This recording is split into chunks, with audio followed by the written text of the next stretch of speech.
Hi, everybody. This is John, First Things Foundation, founder, director, and also who, because of your largesse, is able to say this is my job.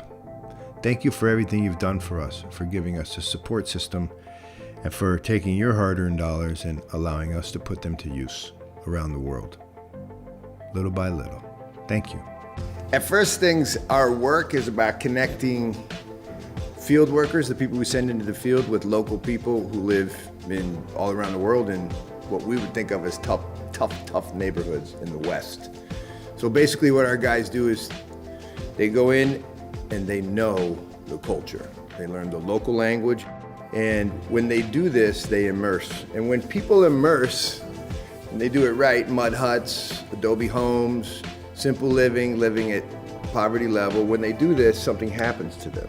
And what happens to them is they begin to learn who they are, and they can truly relate to the people they work with.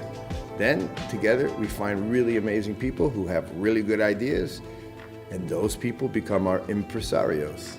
And with those people, you can change the world. Because they're local people who want to do the right thing by their community, and they have great ideas, but nobody ever listens to them. That's our work at First Things. Find impresarios and then move resources their direction so that they can be the seeds for the change necessary in their own communities. That's what we do. And the notion is when we go to help somebody who needs my help, there's an elevation process there where suddenly you're now reaching down. The real notion is that when you actually dig in and do something difficult, not because you want to help somebody, because you want to become better, what happens is that beauty and that betterness, it starts to be exuded. And so in our work, we see that sacrifice is the beginning of creation, and creation is the thing that comes out of, your hard work on yourself. You're leaving home for 2 years, you're living in a mud hut.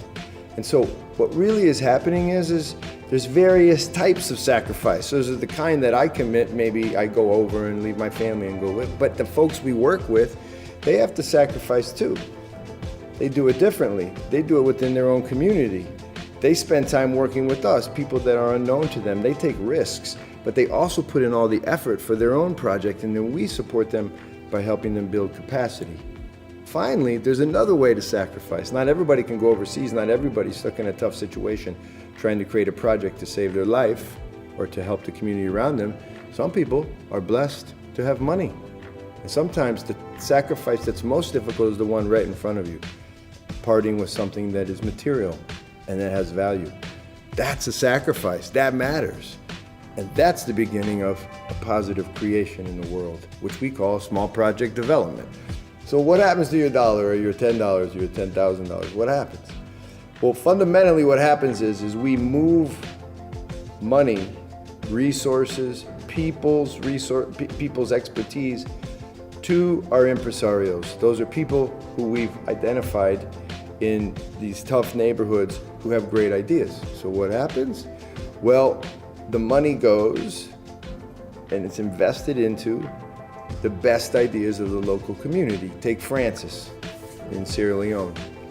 We met Francis because we were on the ground and we met this young guy who would come in from outside, from a very small village to the town where we live, and we became friends.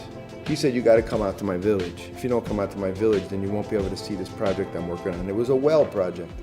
And guess what happened? We went out. Jake went out.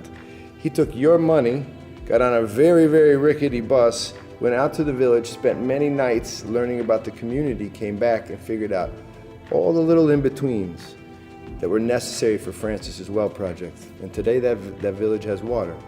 Where do your resources go? Where do your donations go?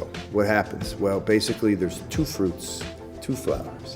One is the project on the ground that's being started, that's already in its infancy somewhere like Sierra Leone, maybe a well project with our friend Francis, or maybe Don Carlos and his textile project.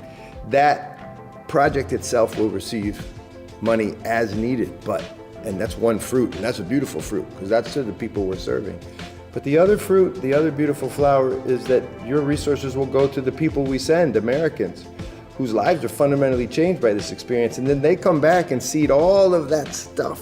They seed it back into our own communities, all of that love of service.